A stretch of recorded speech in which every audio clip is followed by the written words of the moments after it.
Добрый день! Известно ли вам, что значит почивать гостя чаем с уважением или без уважения? Скажем, на юге Казахстана чай в пиалу принято наливать по чуть-чуть, чтобы постоянно, доливая снова, проявлять таким образом заботу о госте. На севере же, напротив, ваша чашка всегда должна оставаться полной, и стоит вам ее осушить, хозяин снова нальет ее до краев.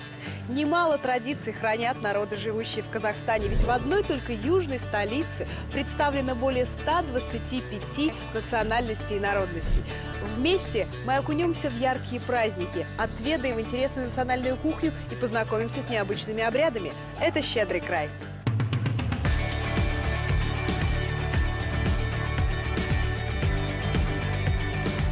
Казахстан – страна многонациональная. Здесь бурлят и переливаются самые разные языки – казахский, русский, немецкий, уйгурский, корейский. В течение ближайших месяцев мы с вами вместе проедемся по городам и поселкам страны для того, чтобы больше узнать о главных традициях и обрядах, которые складывались веками в разных национальных культурах. На этот раз мы с вами отправимся на праздник Суккот и узнаем, почему в дни его празднования люди обедают в специально выстроенной хижине. Узнаем также, чем отличается традиционная уйгурская свадьба от обычной и что в них общего. Также раскроем секреты приготовления настоящих тандырных лепешек, ну и, разумеется, рецепты красоты, которые хранят и передают из поколения в поколение восточные красавицы.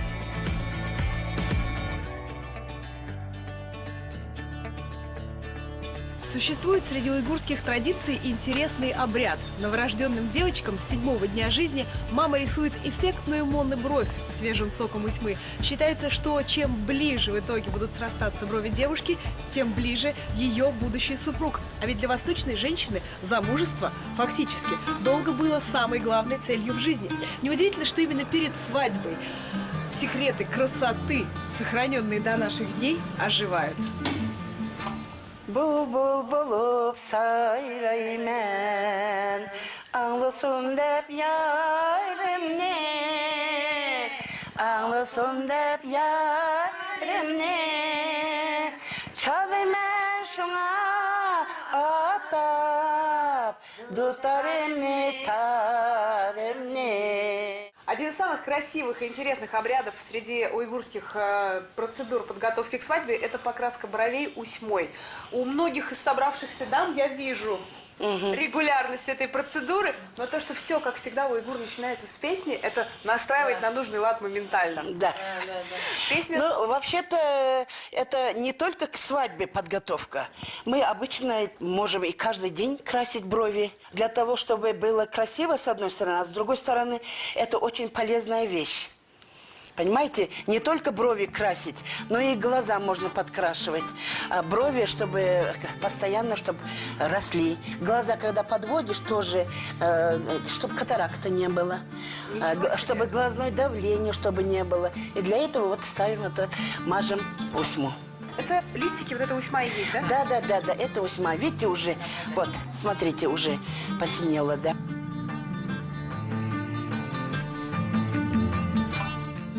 Чувствую, тот неловкий момент настал, когда я поняла, что всю жизнь пользовалась не тем мейкапом, не тем макияжем. Испокон веков все это идет. Где бы уйгуры не были, везде будут красить. Они все любят эту усму. Я даже по-другому выразилась. Где бы уйгуры, точнее уйгурки ни были, у них всегда будут красивые брови и волосы. Петь будем еще? Будем петь. Красоту вашу смываем. Большинство обычаев зародилось давным-давно. Их передавали от отцов детям, от детей внукам, от внуков правнукам и так далее. Некоторые обычаи, конечно, умирали, забывались, но а самые лучшие из них, наполненные мудростью и добротой, живут по сей день. Если хотите узнать тюркоязычный народ, начинайте с уйгуров. Потому что, если весь земной шар держит 3 кита, только у уйгуров есть 3 кита. Потому что у нас архитектура, музыка и письменность. Поэтому вот в Жаркенте вот это сохранились вот эти вот древние-древние вот эти дома, калитки, вот эти вот, которые калитки для окон, сделаны нашими национальными узорами. И еще свадьба, вот интересно, вот свадьба вот до сих пор у нас идет по обычаям. Нет праздника ярче, чем свадьба, тем более национальная, удалая, когда сама подготовка к ней превращается в череду праздников. Сегодня мы с вами отправляемся на уйгурскую. Свадьба для уйгуров – это особенный праздник, который продумывают до самых тонких мелочей. Для того, чтобы он удался, потрудиться приходится немало. Накануне торжества, например, приходится испечь очень много хлеба. Готовят его в тандыре, очаге, сковородке, казане, духовке и даже в золе. Наши новые знакомые охотно поделились с нами тонкостями приготовления настоящих тандырных лепешек. Можно с вами? Можно. Помогать возьмете? Обязательно, пожалуйста. Песню, которую вы пели, научите мне. Обязательно. Давайте вместе будем петь. Қасқанды маңта, тұмақты санса, емей-мақы деп жырласын. Қасқанды маңта, тұмақты санса, емей-мақы деп жырласын. Вот у нас получилось же.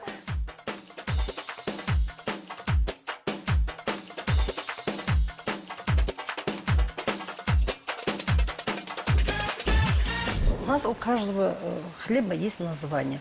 На свадьбу, на поминки, бющик той, хаттым той, и курбанет, розаед. У каждого есть свое название и свои красивые лепешки. Но состав теста отличается не сильно. Но есть еще без дрожжей. Это называется пятикаш. Это можно кушать с откончаем тоже. Он делается тонкий. Это у нас диетический. Итак, на первый взгляд все казалось бы просто. Ингредиенты знакомые: мука, дрожжи, вода, соль. В некоторых случаях масло или молоко. Но добавьте сюда заботливые, умелые руки, хорошую песню, подходящую компанию, и вы получите не просто хлеб, вы получите традицию.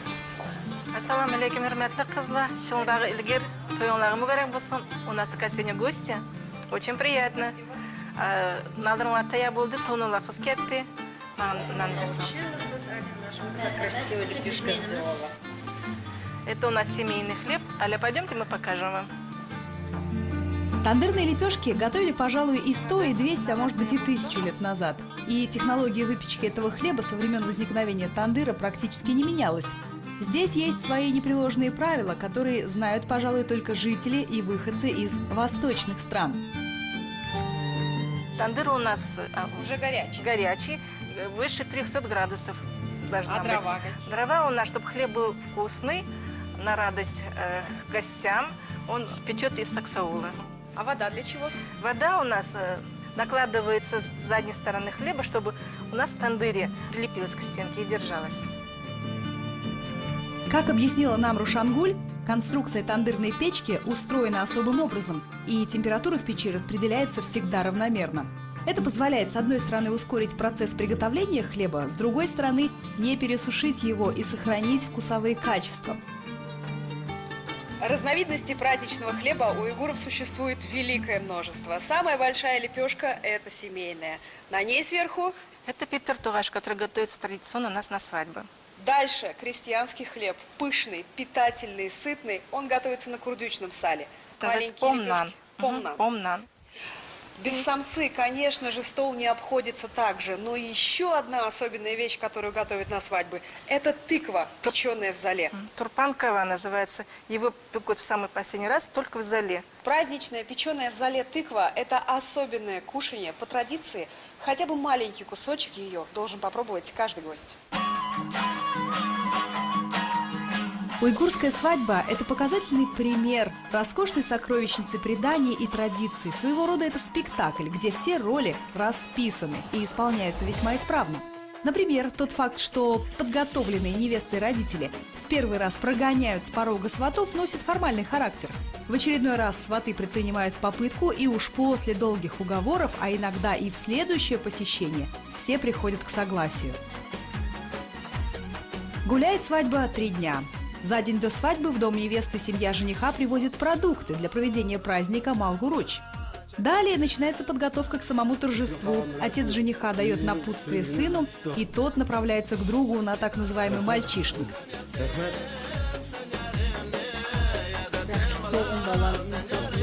Утром в день свадьбы дом невесты принимает гостей. Сначала мужчин, потом женщин. Свадьбе сопутствует веселье, музыка, танцы, обильное угощение, конечно же. И в тот же день происходит обряд мусульманского бракосочетания никах. Его проводит мулла. Наиболее ярким моментом свадебной церемонии остается обряд разжигания костра перед домом жениха. Это предшествует вхождению молодой в дом супруга. Молодые, взявшись за руки, 3 раза обходят вокруг этого костра, и обряд очищения огнем должен как бы предохранить их от невзгод и принести им семейное счастье. На следующий же день после свадьбы родители жениха приглашают всех к себе домой. В первую очередь родственников невесты, ее друзей, знакомых и близких. Этот обычай носит название челак. К женщинам на салам приводит молодую жену. Из взрослых со стороны невесты в доме жениха присутствует янга, женщина с незапятнанной репутацией. У нее малоприятная обязанность. Она должна сообщить всему миру о честности молодой жены. Янга сказала свое слово. Мать благодарит за воспитание неиспорченной дочери. Уважаемые женщины дают свое благословение и напутствие молодым на счастливую семейную жизнь. Это бата. Вот такая вот она, уйгурская свадьба, со своими традициями, обычаями, не похожие на традиции других народов. И, конечно же, весельем.